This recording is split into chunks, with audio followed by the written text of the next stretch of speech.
Assalamualaikum warahmatullahi wabarakatuh. Kembali lagi di channel Radio Horor. Untuk kisah kali ini masih dari cerita yang ditulis oleh akun Twitternya @desiprayogo1 atau yang biasa kita sebut dengan tim cerita emak.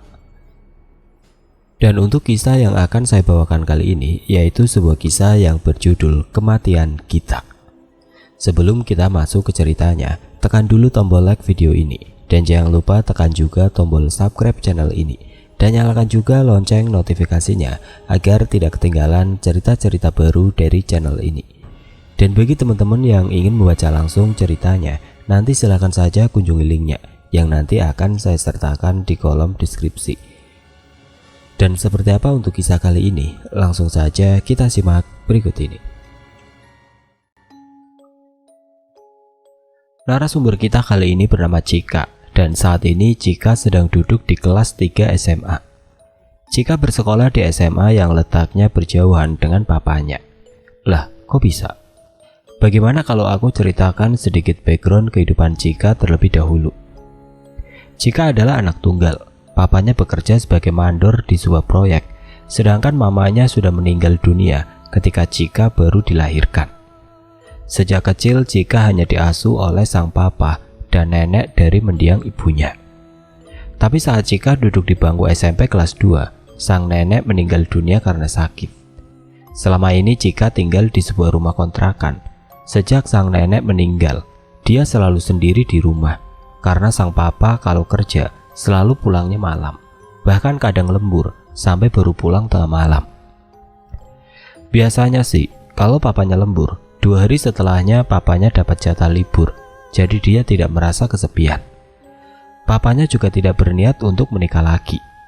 Hingga Cika naik ke bangku SMA, dia hanya tinggal berdua bersama sang papa.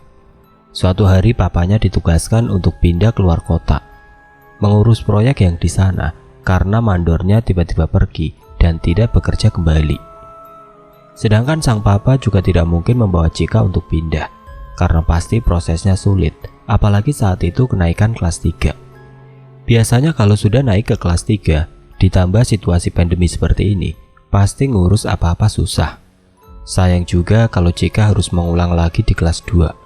Akhirnya sang papa memutuskan Cika untuk tetap tinggal di kota ini, tapi bukan tinggal di rumah kontrakan seorang diri, melainkan papanya akan menempatkan ke sebuah asrama.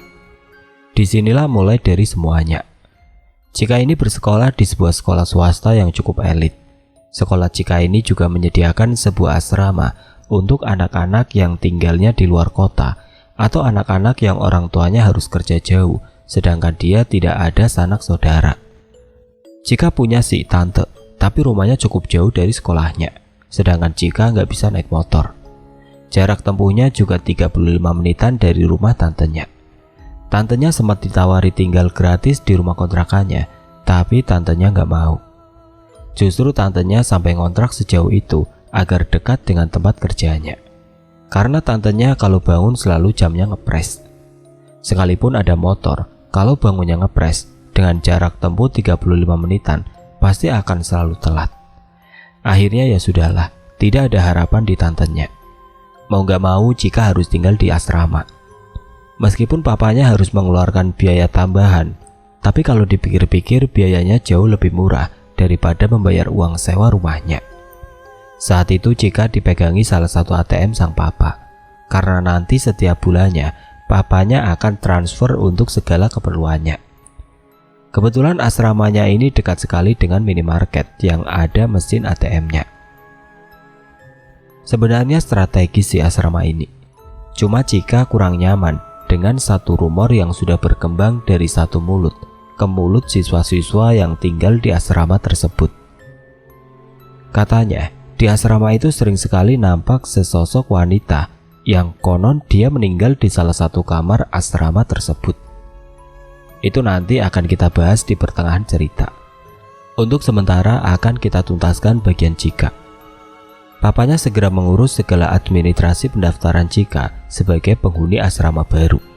Setidaknya dia hanya perlu bertahan 1 tahun saja sampai dia lulus dan bisa ikut tinggal sekota lagi dengan papanya. Karena papanya menetap untuk mengurus proyek di kota tersebut dan tidak akan kembali. Singkat cerita, hari pertama Cika tinggal di asrama itu. Cika pertama kali bertemu dengan salah satu pengurus asrama, namanya Mbak Dianti. Mbak Dianti sendiri dulunya adalah lulusan sekolah ini dan setelah lulus langsung bekerja sebagai pengurus asrama. Pertama-tama Mbak Dianti mulai mengajak Cika untuk berkeliling memperkenalkan lingkungan asrama. Ternyata asrama ini memiliki 2 gedung yang terpisah tapi saling berhadapan-hadapan. Gedung sebelah kanan untuk siswa perempuan, sedangkan gedung sebelah kiri untuk anak laki-laki. Masing-masing gedung memiliki 3 lantai dan setiap lantainya terdapat 10 bilik tempat tidur ditambah 3 bilik kamar mandi. Tapi untuk siswa, kamarnya start lantai 2-3 karena lantai 1 hanya terdapat kamar-kamar untuk kakak-kakak pengurus. Ruang TV, dapur, dan tempat cuci jemur baju juga hanya ada di lantai 1. Untuk makan pagi dan makan malam, anak-anak asrama tidak perlu memasak karena semuanya sudah disediakan dari pihak sekolah. Sedangkan makan siangnya kan di sekolah saat istirahat. Jadi bayar setiap bulan itu sudah dapat fasilitas makan pagi dan malam. Tapi untuk cuci jemur baju, masing-masing anak asrama harus melakukannya sendiri. Di kamar juga boleh pakai TV, tapi mereka harus tambah biaya. Cika yang nggak mau semakin membebani papanya, memilih untuk mengalah turun ke lantai 1 kalau mau nonton TV. Fai, biaya per bulannya sekolah ini tidaklah mudah. Meski pandemi gini, biaya masih stuck di angka 1 juta ke atas. Sepadan sih dengan sistem belajar yang diterima Cika serta segala fasilitas lainnya. Asrama ini letaknya tepat di belakang sekolah. Jadi kalau kita mau keluar, jalan-jalan gitu, ya harus melewati bangunan sekolah dulu. Karena akses jalannya hanya 1, yaitu gerbang sekolah. Sekolahnya aja jam berapa udah gelap gulita, makanya anak-anak asrama jarang sekali keluar kalau nggak malam minggu. Kalau malam minggu biasanya mereka akan keluar bareng-bareng, ntar pulangnya janjian, biar rame-rame jadi nggak takut. Secara ini lewati bangunan sekolah lu. Sefancy apapun, yang namanya sekolahan kalau malam gelap, tetap vibesnya pasti serem parah. Lah, Cika ini dapat kamar di lantai 2, dan kamarnya itu pas di seberang bilik kamar mandi. Sedangkan lantai 3 itu sudah full semua. Berhubung saat Cika pertama kali stay di situ masih dalam suasana liburan sekolah, jadi kesannya sepi. Karena anak-anak yang tinggal di situ pada pulang ke rumah masing-masing. Paling hanya tinggal beberapa anak yang memilih stay di asrama, gegara nggak mau ribet swab dan lain-lain. Kan biaya swab itu nggak murah loh. Katanya kalau yang habis pulang dan ingin kembali lagi ke asrama, harus menyertakan hasil swab dari rumah sakit, sama ada stempel, juga tanda tangan basah. Pokoknya ribet. Saat itu di lantai 2 hanya tersisa 4 anak dan 5 sama dia. Kalau di lantai 3 hanya ada 2 anak. Kadang-kadang anak yang di lantai atas biasanya kalau udah malam akan turun dan nimbrung di kamar anak-anak yang ada di lantai 2. Awalnya Cika takut tidak diterima baik di asrama itu. Karena mayoritas anak-anaknya bukan dari kelasnya. Bahkan dia tidak ada yang sekelas dengan Cika. Rata-rata yang tinggal di asrama itu anak IPS, Mak. Kalau aku anak IPA, Mak. Malah anak IPA satu-satunya, ya cuma aku, kata Cika saat visi sama kita. Pengurus asrama ini semuanya baik-baik. Selain Mbak Dianti juga ada Mbak Tri, Mbak Friska, dan Mbak Risma.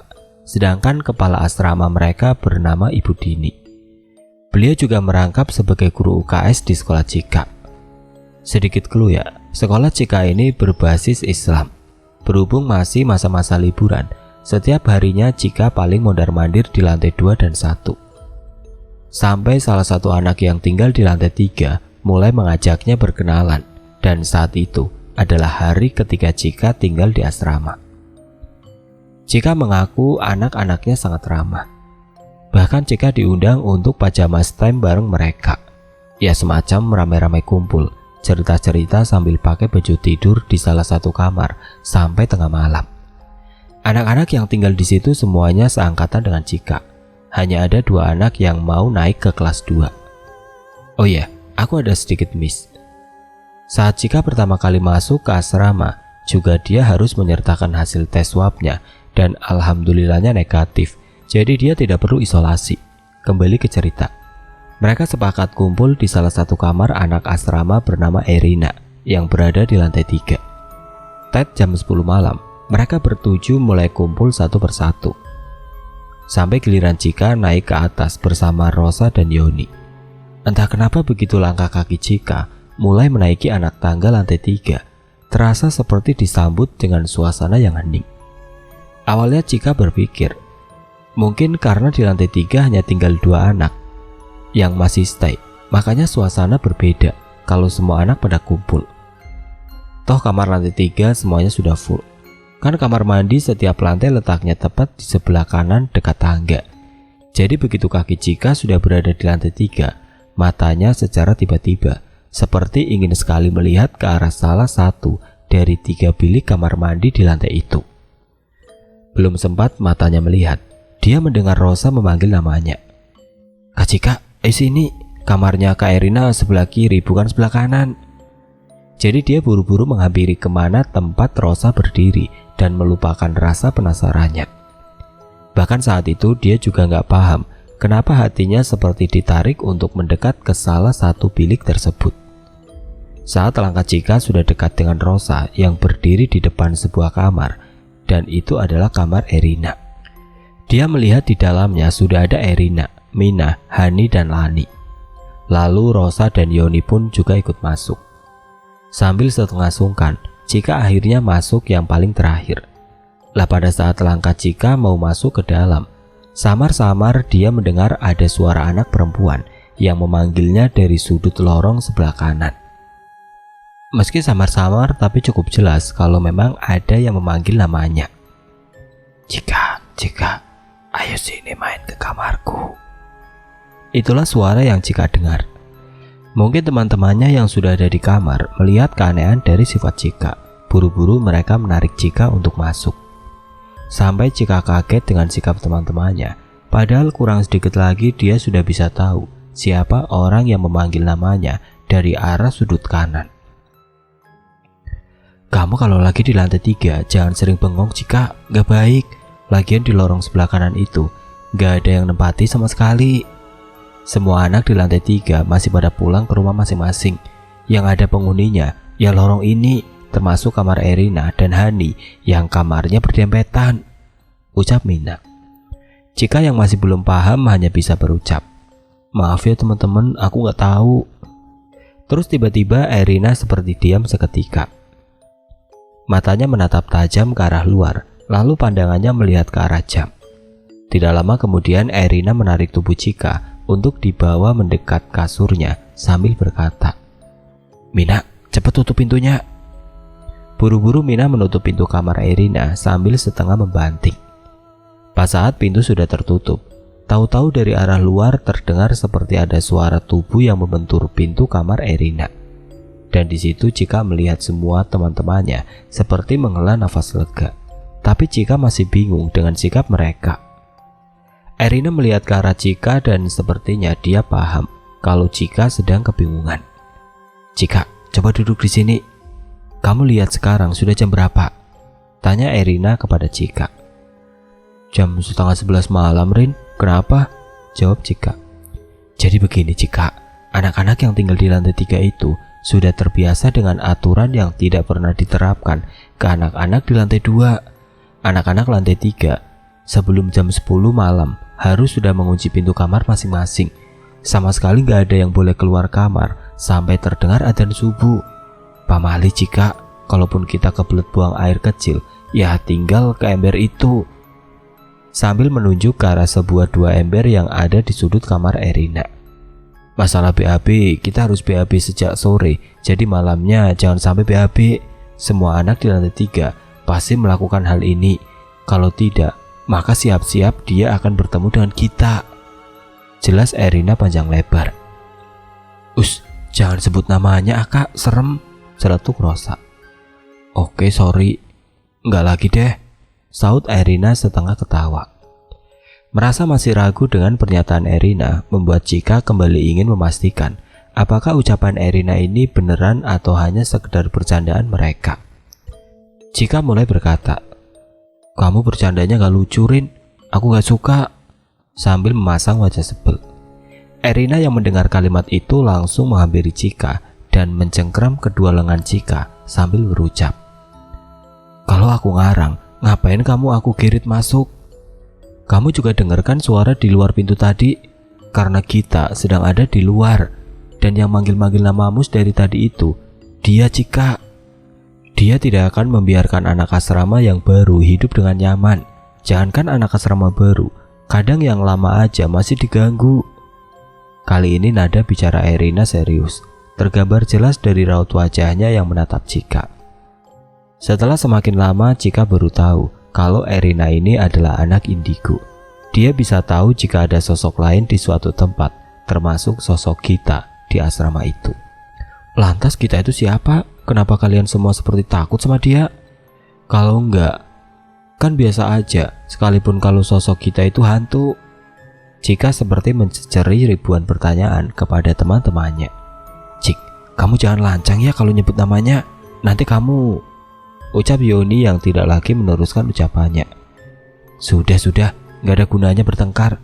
Mungkin memang sudah selayaknya Chika tahu tentang histori asrama ini. Ayo Chika, kamu naik ke atas kasur. Kita akan beritahu semuanya sama kamu, biar kamu juga bisa waspada setelah mengetahui ini semua, ajak Erina kepada Chika. Akhirnya ketujuh anak ini semuanya duduk di atas kasur, seperti membentuk sebuah lingkaran. Dengan posisi Yoni, Rosa, Chika, Erina, Mina, Lani, dan Hani.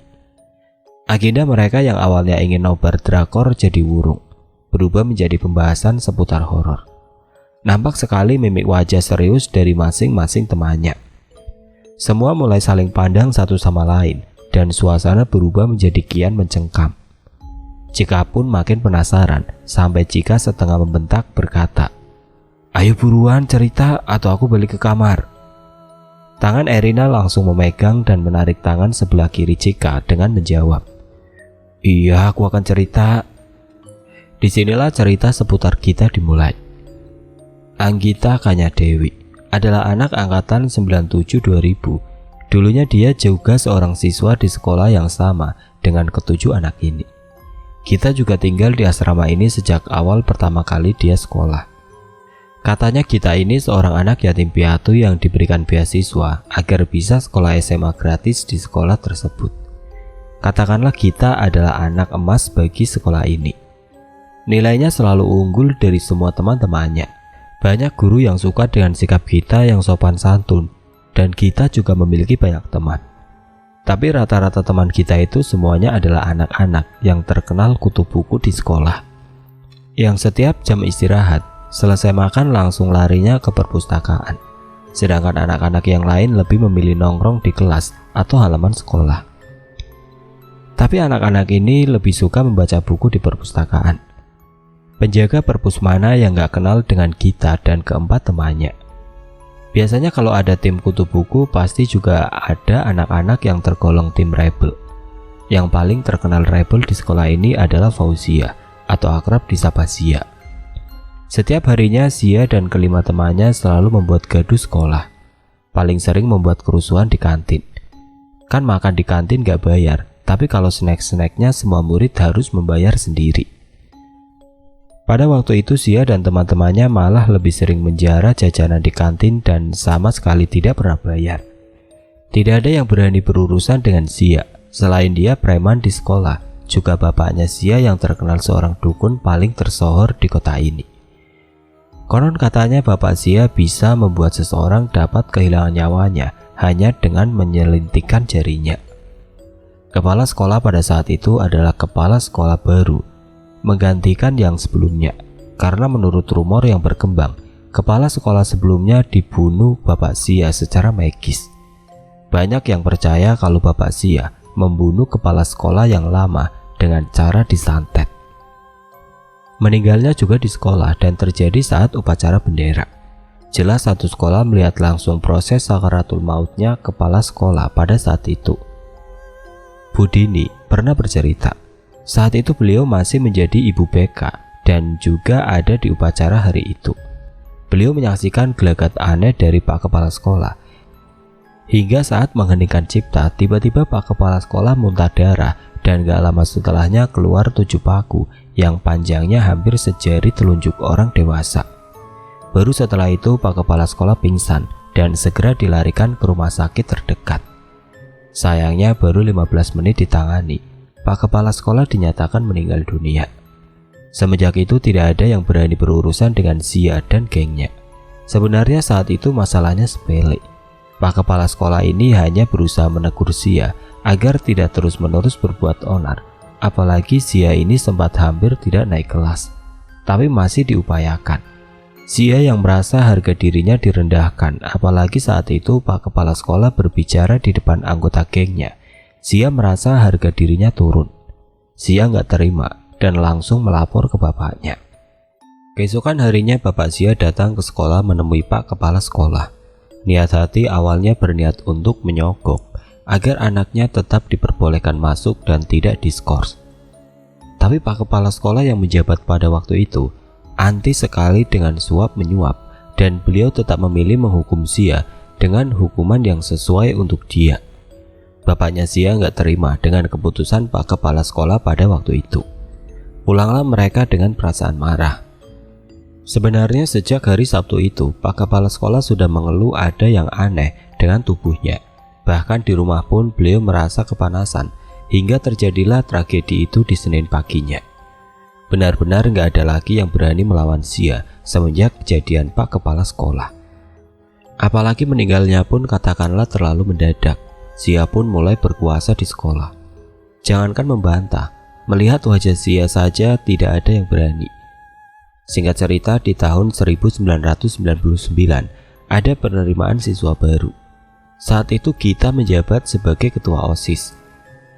Seperti tahun-tahun sebelumnya, setiap ada penerimaan siswa baru, selalu ada yang namanya MOS, masa orientasi siswa. Biasanya MOS selalu terjadi 3 hari dan hari pertama sama hari kedua MOS berjalan dengan sangat baik. Tetapi saat MOS hari ketiga, kegaduhan mulai terjadi. Jadi di hari ketiga ini, semua siswa baru wajib meminta tanda tangan semua pengurus OSIS. Kalau sudah, mereka harus berlomba-lomba mengumpulkan sebanyak mungkin tanda tangan kakak kelas. Nanti barang siapa yang paling banyak akan diberi hadiah jajan gratis di kantin selama 1 hari. Yang namanya anak baru pasti tergiur lah. Anak baru juga biasanya masih semangat-semangatnya sekolah. Lah singkatnya, ada 2 anak baru, panggil saja namanya Tita dan Ruri. 2 anak perempuan ini tiba-tiba mendatangi Zia dan kelompoknya. Mungkin pikir mereka Zia dan gengnya ini kan total jadi 6 orang. Terus kumpul bareng, alhasil semakin mempermudah tugas mereka. Tapi sebelumnya kita ini sudah memberitahu, jangan pernah meminta tanda tangan ke kakak kelas yang kemana-mana selalu bergerombol berenam. Lihat nama di bajunya. Jika ada salah satu di antara mereka bernama Fauzia, tolong jangan mendekat. Nanti kalian akan terlibat masalah yang besar. 2 anak cewek ini kemungkinan gak fokus dan gak dengar saat kita memberikan penjelasan tersebut kepada semua anak baru. Alhasil 2 anak ini sama saja seperti masuk ke kandang kematian. Yang namanya Zia pasti bikin ulah, apalagi ketemu mangsa empuk. Ya udah wassalam. Zia dan gengnya mulai membuat gara-gara kembali. Masa kedua anak ini disuruh melepas jilbabnya, dan jilbab itu harus dipelintir-pelintir hingga menyerupai bandana.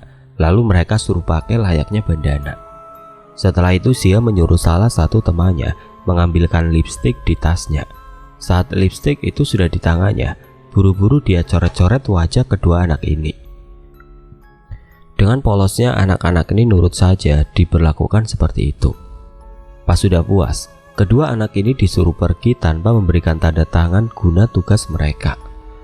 Jelas kedua anak ini menjadi bahan olok-olokan anak satu sekolahan. Kedua anak ini langsung berlari menuju kamar mandi untuk membersihkan mukanya dan merapikan kembali jilbab mereka. Ternyata saat di kamar mandi, mereka bertemu Gita. Gita yang melihat wajah kedua anak ini kaget. Dia sudah bisa menebak kalau ini semua pasti ulah Zia dan gengnya. Entah apa yang ada di pikiran Gita waktu itu. Mungkin dia merasa tanggung jawab dengan semua yang terjadi kepada anak baru selama masih acara MOS berlangsung. Secara dia kan ketua OSIS pada waktu itu. Dengan tekad yang besar, kita mendatangi Zia dan gengnya seorang diri. Di tengah-tengah jalan dia sempat bertemu dengan beberapa temannya dan sudah dicegah. Tapi sepertinya emosi kita sedang meninggi. Begitu kita sudah menemukan Zia, dia langsung menjambak jilbab Zia dan kita geret menuju pojokan ruangan. Di situ mereka mulai berdebat argumen. Debat itu diakhiri dengan gebrakan tangan Zia ke salah satu lemari yang ada berdiri di pojokan. Mata Zia menatap kita dengan penuh amarah. Apalagi kita memperlakukannya seperti itu di tengah-tengah anak yang ada di sekolah.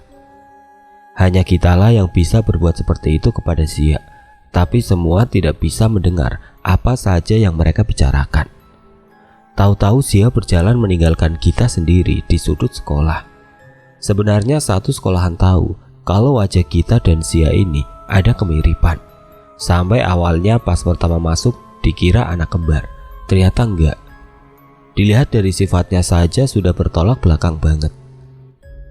Ditambah sudah banyak yang tahu kalau kita ini adalah salah satu anak yatim piatu yang diasuh pihak panti asuhan yayasan ini.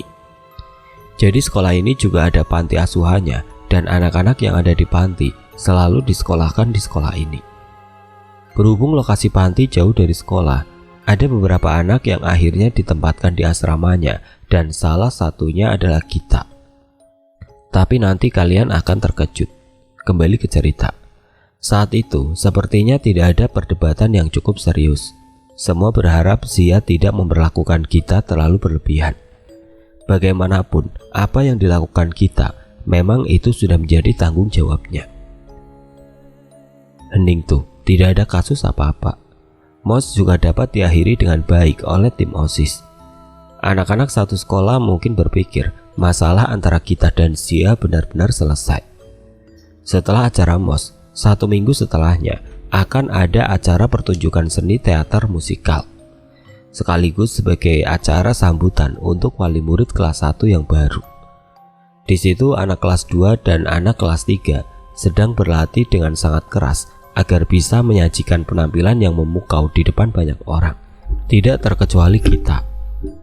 Saat itu temanya adalah Ibu Jamu Gendong, dan kita mendapat peran sebagai seorang ibu yang harus meninggal di tangan saudarinya sendiri. Setiap harinya berjualan jamu keliling desa. Namanya juga drama teater musikal, jelas para pemainnya akan bernyanyi dan bernari. Jadi selain menghafal gerakan tariannya, mereka juga harus menghafal sebuah nyanyian. Waktu itu yang sedang kita hafalkan adalah lagu Suwe Ora Jamu. Jadi skenya kurang lebih seperti ini. Kita akan menyanyikan part tersebut ketika dia sedang berkeliling berjualan, tapi belum ada yang beli. Lalu nantinya dia seperti duduk di sebuah bangku sambil menyanyikan lagu itu, seolah-olah sedang meratapi nasibnya sebagai penjual jamu. Setiap harinya kita akan menghafal setiap lirik lagu dan gerakannya, sekalipun dia sudah berada di asrama. Sebenarnya Zia bukan anak yang tinggal di asrama, tapi salah satu gengnya ada yang tinggal di asrama, tapi kamarnya ada di lantai 2. Zia seperti selalu mendapat laporan update mengenai aktivitas kita selama di asrama dari temannya ini. Temannya ini juga yang memberitahu di mana posisi kamar kita. Kamar kita ini letaknya ada di lorong sebelah kanan lantai 3. Sebenarnya setiap pagi saat sarapan, kita dan Uti, temannya Zia, ini selalu ketemu. Cuma ya udah biasa saja. Entah kenapa Uti kalau nggak lagi sama Zia, dia anaknya ramah banget dan baik. Akhirnya semua anak asrama bisa menyimpulkan kalau Uti sudah bersama Zia itu tandanya dia sudah di bawah tekanan Zia. Makanya sifat dan sikap Uti berbanding terbalik. Sampai-sampai Uti pernah bilang ke semua anak asrama, "Jangan ada yang sok dekat sama aku. Kalau pas ada Zia ya, aku takut." Itulah kenapa pas di sekolah gak ada anak yang berani menegur nama Uti. Balik ke acara pertunjukan teater.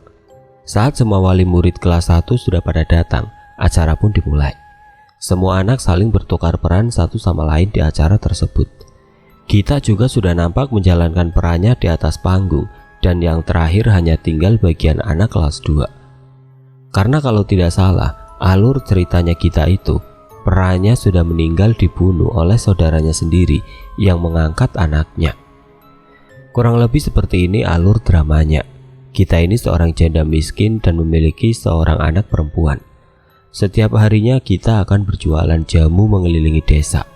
Gita ini perannya itu memiliki saudara perempuan, tapi hidup mereka berbanding terbalik karena saudaranya ini kaya raya, tapi tidak bisa memiliki anak.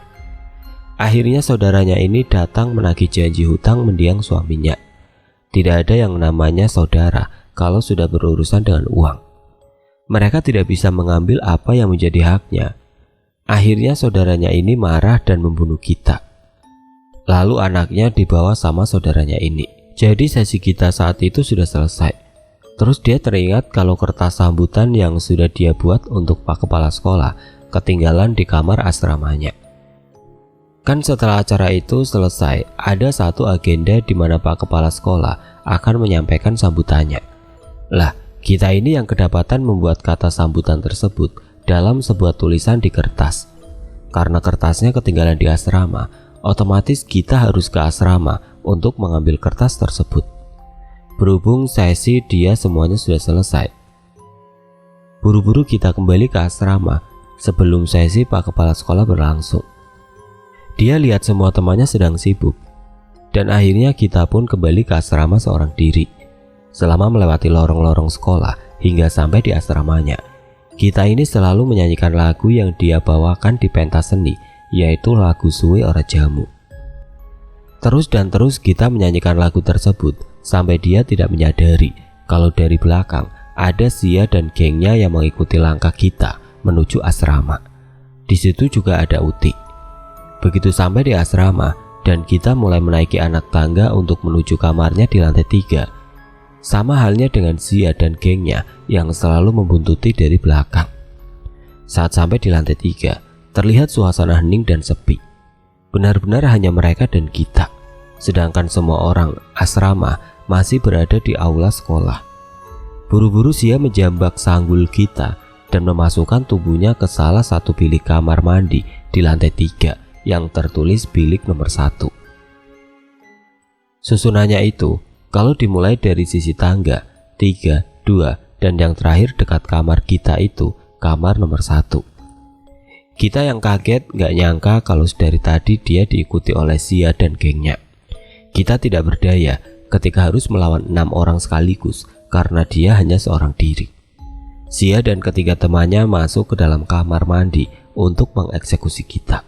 Sedangkan Uti dan Ririn, salah satu anak geng Sia, kedapatan berjaga di depan kamar mandi, barangkali ada orang. Entah apa yang dilakukan Sia dan ketiga temannya yang lain. Yang Uti lihat saat itu, Gita sudah bersimbah darah dengan posisi duduk di lantai. Tubuhnya seperti tidak bergerak sama sekali. Belum sampai Uti menyentuh tubuh Gita, dia langsung digeret untuk turun dengan Sia. Saat itu kan Gita sedang mengenakan kebaya berwarna hijau muda dan kain jarik coklat sambil rambutnya dikonde khas ibu-ibu Jawa. Bukan kondek-kondek kayak manten atau hajatan ya, paham kan? Kemungkinan Sia dan keempat anak lainnya memutuskan untuk balik, sedangkan Uti kembali ke aula.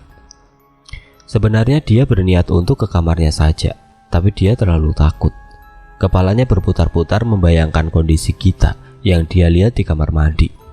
Uti hanya takut Gita meninggal dunia kalau terlambat ditolong.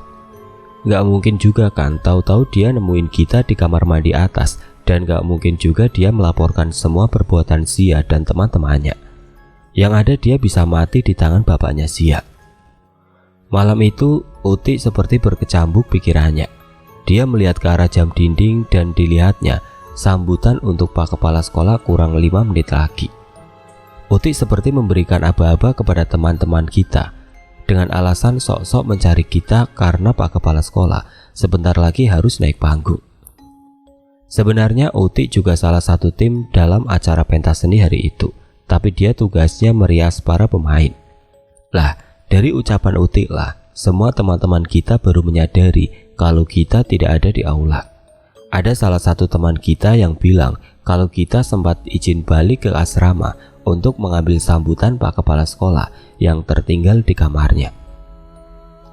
Tapi waktu itu sudah hampir 45 menit, kita masih belum balik. Pikir temannya kita mampir ke toilet. Soalnya jarak dari aula sekolah ke asrama itu nggak lama. Mungkin antara kita mampir toilet atau memang kita pelan-pelan jalannya jadi agak lama. Secara kita kan pakai sewek, ya jalannya agak ribet. Makanya dia agak lama sedikit. Mendengar pernyataan teman kita yang nggak ada panik-paniknya, mungkin juga mereka nggak kepikiran aneh-aneh.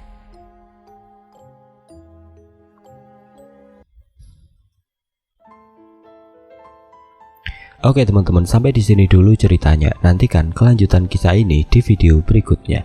Agar tidak ketinggalan, klik tombol subscribe channel ini dan nyalakan lonceng notifikasinya. Wassalamualaikum warahmatullahi wabarakatuh.